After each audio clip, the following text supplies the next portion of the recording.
C 언어가 제공하는 다양한 자료형을 경험해 보겠습니다. 우리가 컴퓨터로 프로그래밍을 할 때 다루는 자료는 상당히 많은 종류가 있습니다.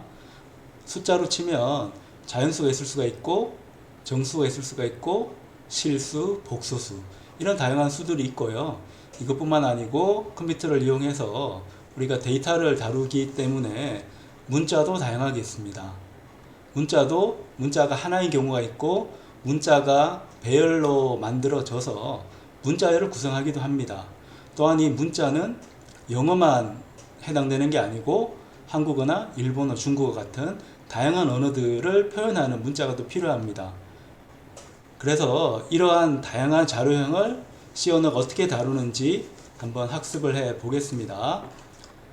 자, 이제 처음 시작이니까 비주얼 스튜디오 클릭을 해서 새로운 프로젝트를 하나 만들겠습니다. 새 프로젝트 만들기로 가서요. 지난번에 한 것처럼 C++ 윈도우즈 콘솔을 다루는 프로젝트를 만들겠습니다. 우리가 간단한 프로그램을 개발할 거기 때문에 빔 프로젝트가 적당할 것 같아요. 빔 프로젝트를 선택을 해서 다음으로 갑니다. 자, 여기에 이름을 적당히 해줘야 되는데요. 우리 이름은 데이터 타입이라고 할게요. 우리가 데이터 타입을 연습을 해 볼 거라서 이름은 명시적이고 명확한 문장을 선택하는 게 좋습니다. 그래서 데이터 타입으로 프로젝트 이름을 입력을 해서 만들긴 합니다. 자, 이렇게 만들면 아무것도 없어요. 왜냐하면 빔 프로젝트를 했기 때문에 뭐 있을 수가 없는 거죠. 자, 여기에 소스 파일에 가서 오른쪽 클릭을 하면 추가가 나오고요. 새 항목을 누릅니다. 그러니까 새 항목에서 우리가 테스트할 거는 데이터 타입이라고 할까요? 데이터 타입. 데이터 타입 중에서 가장 쉬운 거는 캐릭터니까, 자, 캐릭터에 대한 데이터 타입 연습을 해 보겠습니다. 자, 파일 이름은 cpp로 되어 있는데요. C로 바꿉니다. 원래 비주얼 스튜디오가 제공하는 컴파일러는 C++용 컴파일러인데 우리는 C++ 이전에 나왔던 C 언어를 공부하기 때문에 소스 파일 이름을 C로 바꿉니다. 자, 이렇게 해서 추가를 누르면 추가가 됩니다. C 언어에서 중요한 부분은 프로그램 시작 부분을 항상 만들어 줘야 되고, 이 시작 부분은 시작 함수가 되는데 이름이 메인입니다. 근본 함수, 기본 함수라고 생각하면 됩니다. 그래서 함수를 할 때는 이름을 쓰고 반드시 괄호를 붙입니다. 그리고 코드 블록은 물결무늬 모양의 괄호, 중괄호를 이용해서 메인을 만들어냅니다. 이 메인은 주된 함수, 그러니까 C 언어가 실행을 할 때 시작점이 되는 주요한 함수이기 때문에 메인 펑션, 메인 함수라고 부릅니다. 이 함수는 출력을 명시를 해야 되기 때문에 void라고 이름을 붙입니다. 이 void라는 의미는 우리가 코드를 작성을 할 때 비주얼 스튜디오를 쓰는데요. 여기서 색깔이 바뀌는 걸 볼 수 있습니다. 색깔이 파란색인 거는 예약이라고 합니다. 키워드라서 이건 C 컴파일러가 사용하는 이름이기 때문에 프로그래머는 절대 사용해서는 안 되는 이름입니다. 그래서 프로그래머에게 자, 이 단어는 바로 컴파일러가 사용하는 키워드라는 것을 알려주기 위해서 파란색으로 표시하고요. 우리가 사용하는 제대로 정의된 함수는 지금 보는 것처럼 약간 노란색으로 표시가 되어 있습니다. 자, 이 상태에서 우리가 Ctrl S 눌러서 저장을 하고 한번 실행을 해 봅니다. 자, 실행하면 정상적으로 실행이 되면 아무런 문제가 없다는 뜻이고요. 우리 지난번에 한 것처럼 헬로 월드에서 한 것처럼 우리가 문장을 표현하고 싶을 때는, 출력하고 싶을 때는 printf라는 구문을 씁니다.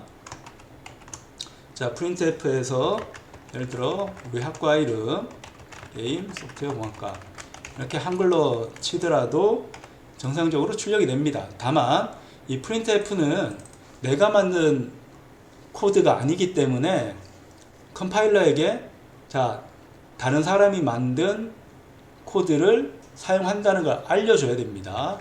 자, 이걸 위해서 우리 지난번에 include를 했습니다. 몇 개만 치더라도 개발 환경이 알아서 필요한 단어를 추천해 줍니다. 그러니까 그때는 탭을 누르면 바로 그 단어가 그 위치에 들어가게 됩니다. 그래서 그럼 부등호 기호를 한 다음에 stdio.h 라는 것을 써줍니다. 그러니까 stdio.h는 헤더 파일이라고 부르는 부분이고, 헤더 파일은 머릿말이잖아요. 그러니까 머릿말이 의미하는 바는 함수를 사용할 때 이 함수가 어떻게 써야 되는지, 입력이 무엇이고 출력이 무엇인지를 담아놓은 문서가 있습니다. 그러니까 그 문서를 헤더 파일이라고 하는데, 그 헤더 파일을 쓰기 위해서 이름을 적어주는 겁니다. 근데 이 이름을 어떻게 하는가 하면 이 이름은 기억을 해야 됩니다. 기억을 해야 되는데 요즘은 좋아져서 printf가 standardio.h에 정의됐다는 것은 굳이 기억을 할 필요가 없습니다. 왜냐하면 printf에다가 놓고 F12라는 것을 누르면, 혹은 오른쪽 클릭하면 콘텍스트 메뉴가 뜨는데요. 콘텍스트 메뉴에 보면 정의로 이동이 있습니다. 정의로 이동. printf가 정의된 위치 혹은 선언된 위치로 찾아가게 되는데, 자, 그 위치로 이동할 때는 F12를 눌러주면 됩니다. 여기서는 정의하고 선언을 좀 다르게 취급하고 있네요. 그러니까 정의라고 하는 것은 함수가 만들어진 코드 블록, 그러니까 그걸 정의라고 하고요. 선언이라고 하는 것은 이 함수나 변수를 사용하기 위해서 이름을 붙이는 단계가 있습니다. 그러니까 그걸 선언이라고 하는데, 이거 F12를 누르면 내가 원하는 함수 정의로 넘어가게 됩니다. F12 누르면 함수 정의로 넘어가는데, 자, 여기 있는 부분이 함수를 정의한 부분입니다. 이제 이 함수가 어떻게 사용돼야 하는지를 설명을 한 문서, 헤더 파일이라고 했죠.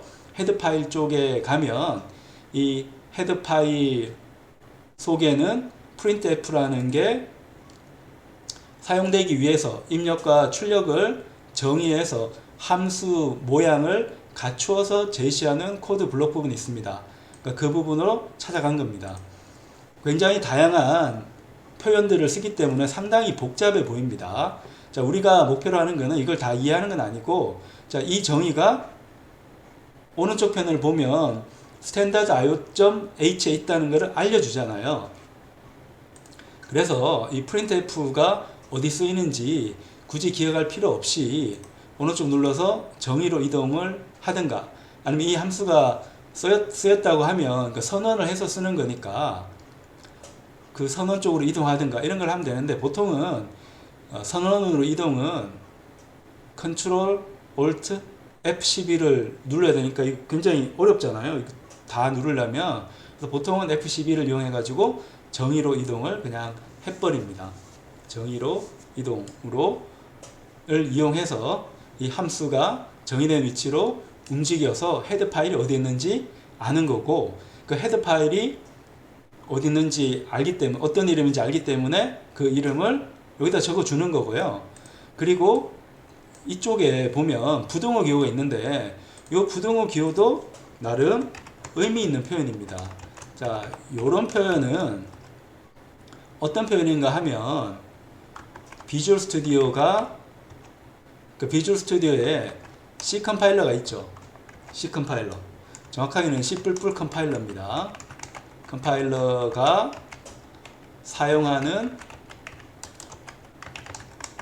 폴더를 검색, 혹은 뭐 경로라고 할 수 있겠죠. 경로를 검색하라는 뜻입니다. 자, 요 꺽쇠를 쓰면 컴파일러가 사용하는 폴더가 있거든요. 그러니까 그 폴더에 가가지고 헤더 파일을 찾으라는 겁니다. 우리도 탐색기를 쓸 때 파일 이름이 같더라도 경로, 폴더가 다르면 다르게 인식을 하잖아요.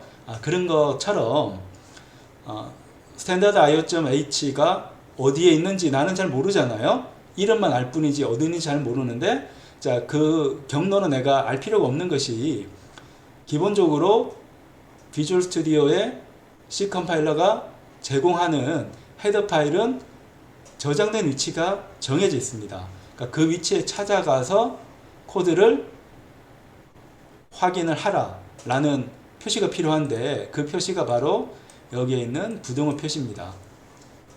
C 컴파일러에는 이런 기호를, 심볼을 많이 씁니다.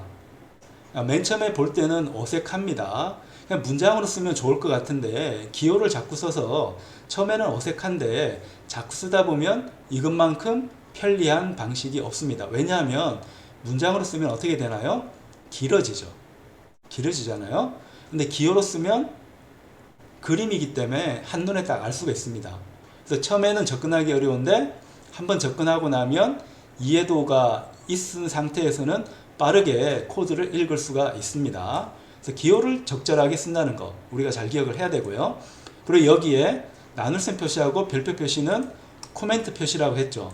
근데 이것만 코멘트 처리하는 게 아니고 나눗셈 두 개를 해도 코멘트 처리합니다. 원래 이 나눗셈 두 개 하는 방식은 C에는 없던 방식이고 옛날에 BCPL일 겁니다. BCPL 쪽에 썼던 방식인데 이 방식이 C++에서는 다시 도입이 됐습니다. 그러니까 다시 도입이 돼서 우리가 코멘트 처리할 때 4자를 적는 것보다는 2자 적는 게 편하죠. 그래서 코멘트 처리할 때 이렇게 써도 되고 이렇게 써도 됩니다. 자, 얘는 포맷 이용한 출력인데 코멘트는 비주얼 스튜디오에서는 초록색으로 표시가 됩니다. 초록색으로 표시가 되고, 그리고 여기 따옴표도 의미가 있습니다. 따옴표는 국어하고 똑같아요. 쌍따옴표는 문장을 의미하죠. 그래서 문자가 많이 배치된 걸 컴퓨터에서는 문자열이라고 하는데, 문자열 처리할 때는 쌍따옴표를 이용해서 처리를 합니다. 자, 이 상태에서 한번 출력을 해보면 모건대 게임 소프트웨어 공학과라는 게 나올 수가 있습니다. 근데 출력하는 방법은 C 언어에서는 굉장히 많은 걸 제공을 합니다. 그 중에 하나가 푸데스라는 게 있습니다. 자, 푸데스라는 거 똑같은 문장을 한번 출력을 해볼까요? 자, 푸데스라는 게 있는데 얘도 문장을 출력하는 겁니다. 의미는 투스트링이라 해서 우리말로 하면 스트링은 문자열이거든요. 문자열 넣기인데 어디다 넣는가 하면 스트림에 넣습니다. 그러니까 스트림이라고 하는 거는 입력이나 출력이 이루어지는 영역을 스트림이라고 합니다. 스트림. 여러분 음악 들을 때도 그 스트리밍을 많이 하잖아요. 여러분이 한꺼번에 음악 파일을 다운받는 게 아니고 일부만 다운을 받아서 음악을 듣잖아요. 그렇게 해야지 데이터가 적게 오가면서도 원활하게 음악을 들을 수가 있잖아요. 마찬가지로 콘솔에서 데이터를 입력받고 출력을 할 때도 한꺼번에 처리하려면 기다려야 되니까 불편합니다. 그래서 일부만 받아서 입력을 하고 출력을 하거든요. 그래서 푸데스라고 하는 건 스트림인데 스트림에다가 그러니까 문자열이 오가는, 데이터가 오가는 소프트웨어 영역 부분에 문자열을 넣는 겁니다. 그럼 적당한 시점에 출력이 되겠죠. 그러니까 이런 방식이 프린트F에도 당연히 쓰입니다. 프린트F하고 푸데스는 출력 스트림 쪽에 문자나 문자열을 넣는 함수라고 보면 됩니다. 그 출력을 하기 위한 방식은 두 개가 있습니다. printf하고 푸데스 하면 출력이 됩니다. 출력이 되는데 잘 보면 얘하고 얘가 붙어 있죠. 왜 붙어 있는가 하면 엔터를 넣지 않았거든요. printf에서는 엔터를 넣지 않았고 푸데스에는 기본적으로 엔터가 들어갑니다. 얘 한번 순서를 바꿔볼까요? 자, 순서를 바꿔보면 엔터가 들어갔다는 거 명확하게 느낄 수가 있습니다. 그래서 같은 문장이긴 한데 변화를 줘볼까요? 1, 2 주면 자 1번하고 2번으로 갈 때는 엔터가 들어갑니다. 그래서 printf하고 푸데스는 똑같은 기능인데 printf는 같은 문장을 출력할 때 엔터를 넣지 않고 putS는 엔터를 넣는다. 이 차이가 있다는 걸 우리가 이제 기억을 해야 되고요. 그래서 이 응용에서는 그리고 또 우리 사용해야 되는 게 기억해야 되는 게 여기에 있는 샵 표시를 하고 include 한 겁니다.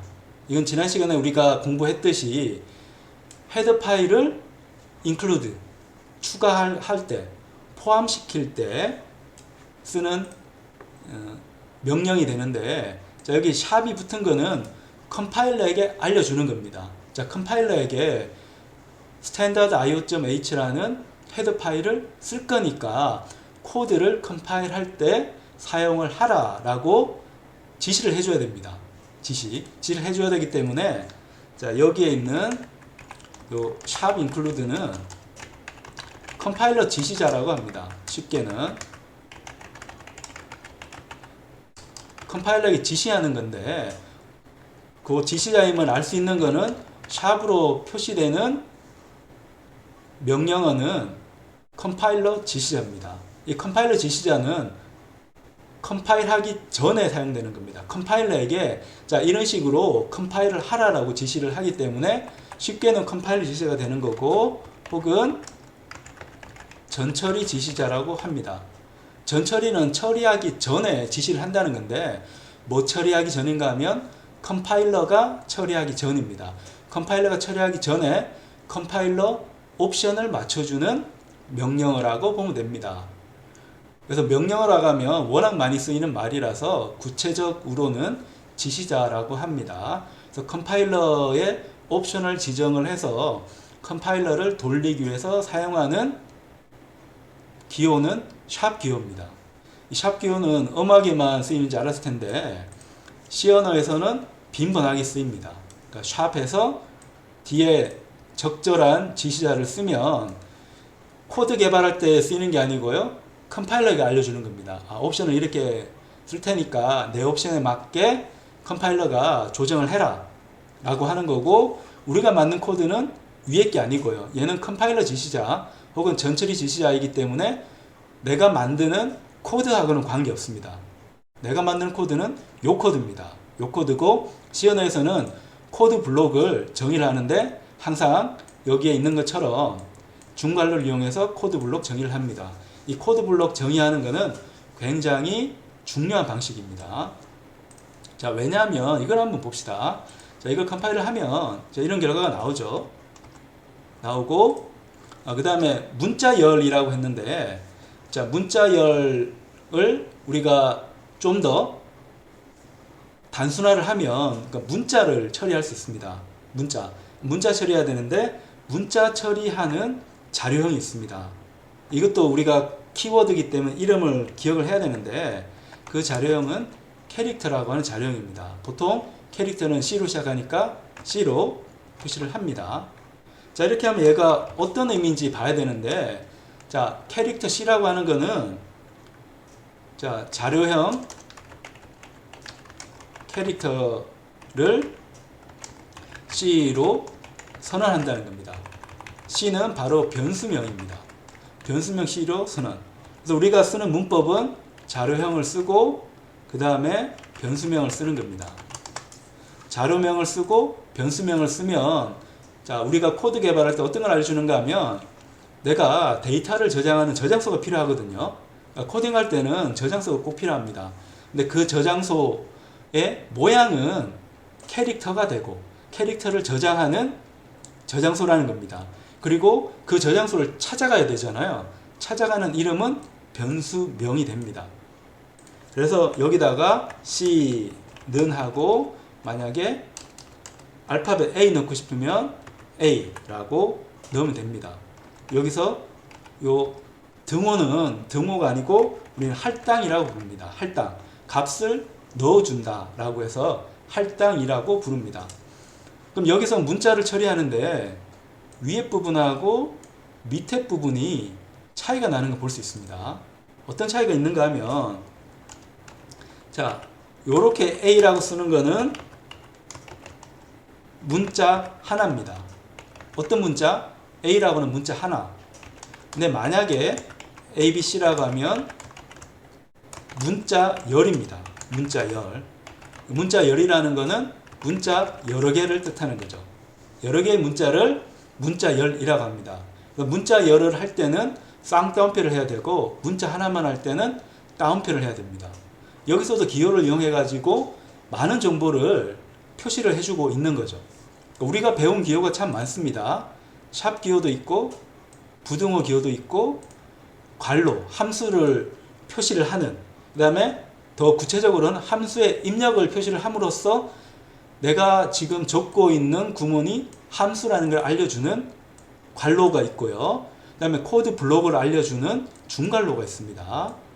그리고 함수 입력을 집어넣을 때 쓰는 괄호가 또 보이고요. 그리고 문자열을 처리하기 위한 쌍따옴표가 있고 문자를 처리하기 위한 따옴표가 있고요. 그리고 명령이 끝날 때마다 우리 계속 뭘 넣습니까? 세미콜론을 넣습니다. 명령이 끝났으면 끝났다고 알려줘야 됩니다. 그래서 세미콜론을 넣고 있다는 거. 자, 이걸 우리가 한번 살펴봤습니다. 그래서 이걸 컴파일을 하면 문제없이 컴파일이 되는데, 자, C가 문자열 A를 가지고 있잖아요. 가지고 있는데, 자, 이 A를 내가 열람하고 싶을 때가 있습니다. 왜 열람을 하죠? 여기 보면 있는데, 왜냐하면 여기에 있는 A는 실행 파일 안에 저장되어 있기 때문에 사용자는, 내가 작성하는 프로그램의 사용자는 A가 저장됐는지 안 됐는지 볼 수가 없어요. 그 보고 싶으면 어떻게 됩니까? 콘솔에 출력을 해야 되잖아요. 그러니까 출력하는 방식은 푸데스가 있고 프린트f가 있다고 해야 됐는데, 푸데스는 스트링을 출력을 하는 거니까 문자는 출력 못하리라 생각을 할 겁니다. 그럼 어떻게 되는가 하면 여기에 있는 printf가 위력을 발휘합니다. 그러니까 printf 할 때 f가 포맷이라 했잖아요. 포맷. 우리말로 하면 이제 형식 같은 건데 영어로는 format 되는 거고, 형식인데 형식이란 말이 왜 쓰였는가 하면 다양한 자료형의 형식을 출력할 수 있기 때문입니다. 푸데스는 문자열만 출력이 돼요. 문자열만. 근데 printf는 다양한 포맷을 출력할 수 있습니다. 그래서 더 범용으로 일반적으로 쓸 수 있는 거는 printf가 되는 거죠. printf가. 자, 그걸 우리가 기억을 해야 되고요. 그러면 이 자료형, 캐릭터 자료형을 보고 싶으면 얘를 printf로 출력하면 됩니다. 자, 출력하면 되는데 출력할 때 또 심벌, 기호를 또 씁니다. %C라고 씁니다. 쓰고 C라고 또 씁니다. 이게 무슨 말인가 하면 CC가 헷갈리면 이름을 변수명을 바꿔줘도 됩니다. 근데 위에가 바뀌면 일괄적으로 바꿔야죠. 아니면 비주얼 스튜디오에서 틀렸다고 빨간색 밑줄을 끊게 됩니다. 자, 이런 식으로 넣게 되는데, 여기서 뭔가 하면, 자, 출력을 하는데 printf가 출력을 하는데 이 ch가 뭔지를 잘 몰라요. 자, 뭔지를 잘 모르기 때문에 printf란 함수에게 알려주는 겁니다. 네가 출력을 해야 되는 거는 문자다 라는 것을 알려줘야 됩니다. 그래서 printf 안에 문자열 표시인 쌍따옴표가 있고 쌍따옴표 안에 %가 들어갑니다. 이 들어가는 요 %는 뭔가 하면 포맷을 지정을 해주기 때문에 포맷에 대한 규격이라고 합니다. 영어로는 format spec이라고 하는데, 포맷 규격을 내가 정해줘야 됩니다. 근데 포맷 규격은 자료형이 많기 때문에 다양합니다. 지금 현재 우리가 쓰고 있는 %C는 당연하겠지만 문자가 캐릭터잖아요. 자, 여기 CHAR은 뭔가 하면 문자라는 뜻입니다. 문자. 영어로는 캐릭터. 캐릭터가 문자거든요. 그러니까 거기서 앞에 네 자를 따서 캐릭터라는 자료형을 만들어낸 건데, 이 문자가 시작하는 게 C로 시작하기 때문에 %C라고 합니다. 그러니까 %C라고 하면 우리가 보통 일상에서 쓸 때는 %는 그러니까 100분의 1을 뜻하잖아요. 100분의 1. 그러니까 %라는 일상 용어에도 쓰듯이. 근데 여기서는 전혀 그런 뜻이 아니고, 자, 포맷을 printf에게 지정을 해 주는 겁니다. 그러니까 포맷이 나타내야 되는 주격을 지정을 해줘야 되는데 퍼센트 다음에 오는 알파벳으로 지정을 해 줍니다. 그래서 이 printf%c 하면 캐릭터가 하나 출력이 됩니다. 네, 이걸 좀 구별하기 위해서 printf는 엔터를 안 넣으니까 이렇게 해서 한번 구별을 해볼까요? 이렇게 해서 출력을 하면 이번에는 자, 요 다음에 A가 출력이 됩니다. A가 출력이 되고 요 A는 캐릭터이기 때문에 문자로 출력이 됩니다.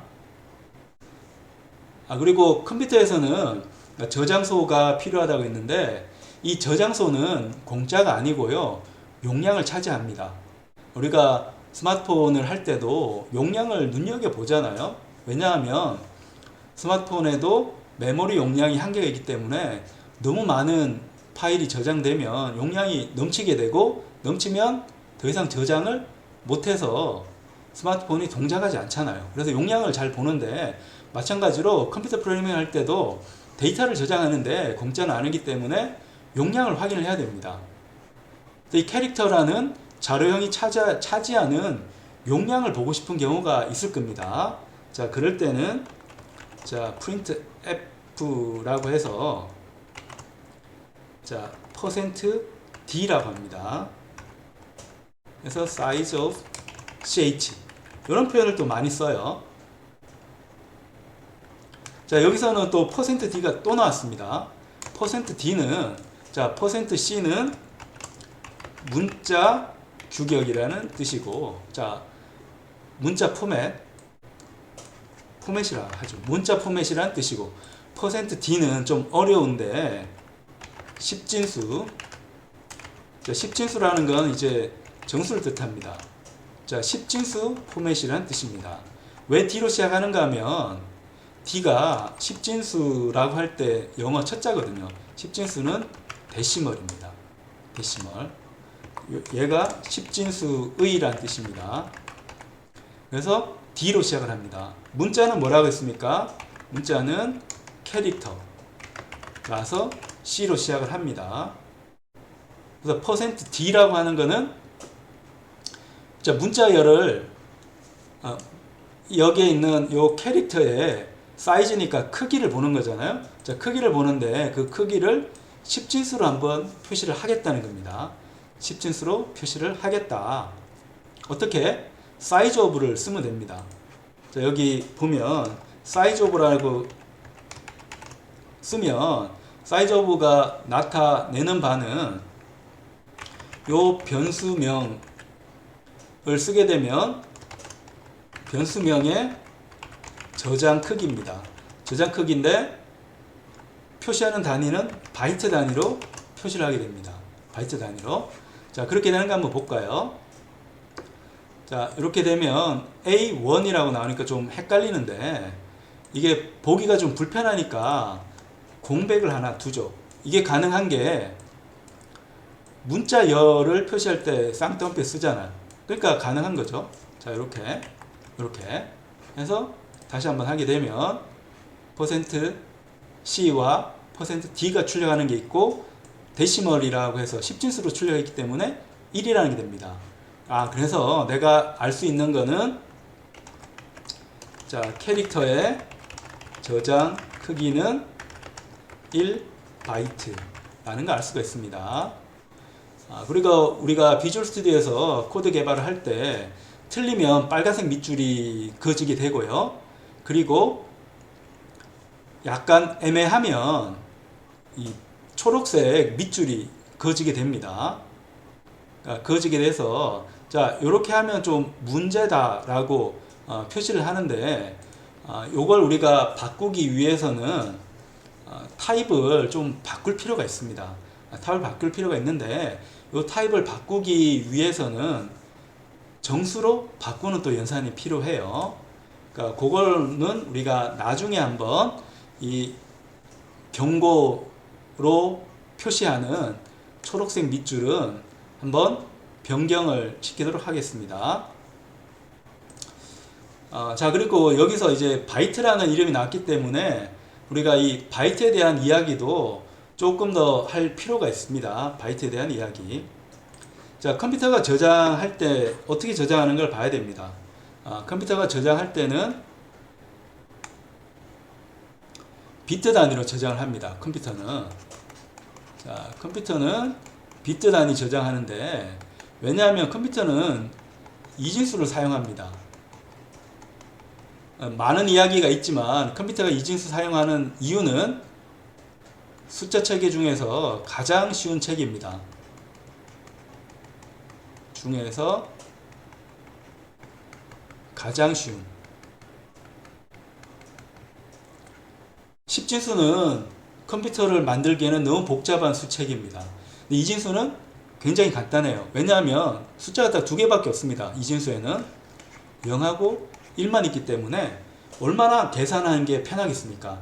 더하기, 빼기, 곱하기, 나누기가 너무 쉬운 체계라서 컴퓨터에서는 이진수를 사용합니다. 근데 쉬워서 좋은 점은 뭔가 하면 구현이 쉽죠. 수학 자체가 쉬우면 구현이 쉽잖아요. 그러니까 구현이 쉽기 때문에 컴퓨터를 만들 수가 있었던 겁니다. 그래서 컴퓨터는 그래서 무조건 이진수를 사용하고, 이진수란 말은 2배씩 커진다는 거잖아요. 2배씩 커진.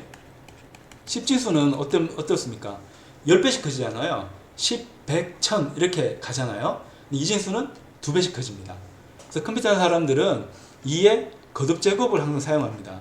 2 곱하기 2 곱하기 2 곱하기 2. 어떻게 써요? 2의 제곱, 2의 상승. 이렇게 2의 거듭 제곱을 사용을 합니다. 그래서 2, 4, 8 이런 식으로 숫자가 커지는 것을 좋아해요.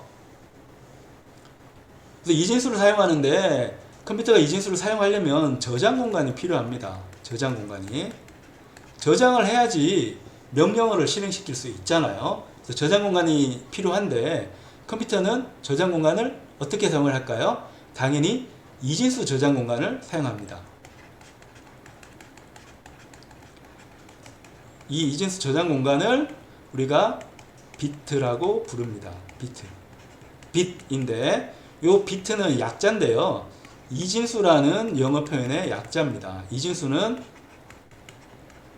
바이너리 넘버라고 하지 않고 디짓이라고 합니다. 넘버는 일반적인 숫자고 굉장히 광의의 숫자고, 딱 자연수나 정수는 디짓이라고 이름 붙입니다. 그래서 딱딱 떨어지는 숫자 디짓, 그러니까 바이너리 디짓의 약자가 비트가 됩니다. 앞에 두 자, 뒤에 두 자, 이렇게 해서 비트라는 단어를 만들어서 이진수 저장 공간으로 사용을 하고요. 근데 이진수 저장 공간은 경우의 수가 너무 작아요. 왜냐하면 이진수니까 두 개, 0 아니면 1, 둘 중에 하나만 들어가니까 이 공간이 너무 작습니다. 그래서 공간을 하나 더 만들어서 경우의 수를 늘려야 됩니다. 그럼 4개를 저장할 수가 있죠. 이것도 너무 작아요. 그래서 사람들이 쓰는 거는 비트 8개를 한 덩어리로 사용합니다. 비트 8개를 한 덩어리로 써서 저장을 하거든요. 얘가 바로 1바이트입니다. 자, 바이트는 영어로 이렇게 쓰는데 언뜻 봐도 비트라는 알파벳하고 비슷하죠? 그러니까 비슷한 이유가 비슷하게 맞는 겁니다. 그러니까 비트는 너무 작은 공간이고 조금 더 큰 공간은 바이트라고 표현을 합니다. 그래서 바이트는 의미는 없고 소리만 그냥 붙인 겁니다. 비트하고 비슷한 발음을 만들기 위해서 바이트를 만들어낸 겁니다. 그러니까 바이트가 의미하는 바는 알파벳과 숫자, 그 다음에 구두점 기호를 저장하기 충분한 공간입니다. 자, 알파벳이나 숫자, 구두점을 저장하기 위한 공간이 필요해서 8비트를 한 바이트로 표현했습니다. 그래서 한 바이트를 할당을 해주면, 저장 공간을 만들어주면 알파벳 하나 혹은 숫자 하나를 딱 저장할 수가 있습니다. 그래서 이때 쓰는 게 바이트라는 표현이고, 근데 맨 처음에 컴퓨터가 나올 때에 비해서 컴퓨터 기술은 훨씬 더 좋아졌죠. 좋아져서 바이트만 해도 충분하다 생각했는데 한글도 써야 되고 그 다음에 CPU 능력도 개선되다 보니까 이 바이트를 더 확장한 저장 공간 이름이 필요해졌습니다. 그걸 우리가 워드라고 부릅니다. 워드는 단어라는 뜻이죠. 단어. 단어는 우리가 말을 할 때 사용하는 의미가 있는 최소 단위를 단어라고 하잖아요. 그래서 워드라는 표현은 어디서 쓰는 표현인가 하면, 자, CPU 저장 공간 크기입니다. 저장 공간 크기. 그러니까 CPU가 다루는 저장 공간의 가장 기본 크기를 워드라고 합니다. 그래서 바이트하고 워드는 같을 수도 있고 다를 수 있습니다. 요즘 나오는 CPU는 64빗 CPU니까 64빗은 CPU 안에 기본 저장 공간이 64빗이라는 거거든요. 64빗. 64빗이기 때문에 64비트는 CPU 저장 공간이라서 1 워드입니다. 이걸 바이트로 치면 88에 64니까 8 바이트가 됩니다. 그러니까 64비트라는 거는 8 곱하기 8비트고, 자, 8비트는 뭘로 치환할 수 있습니까? 1바이트로 치환할 수 있으니까 8바이트가 64비트이 되는 거고 8바이트가 한 워드가 됩니다.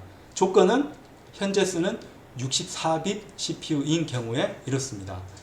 자, 이런 방식으로, 자, 캐릭터라고 하는 자료형과 이 자료형의 출력 방식, 그리고 이 자료형이 저장 공간에서 차지하는, 그러니까 메모리에서 차지하는 크기를 size of라는 키워드를 이용해서 얻어봤습니다. 자, 이 size of는 파란색이기 때문에 보이드처럼 내 마음대로 써서는 안 되는 예약어 키워드가 됩니다.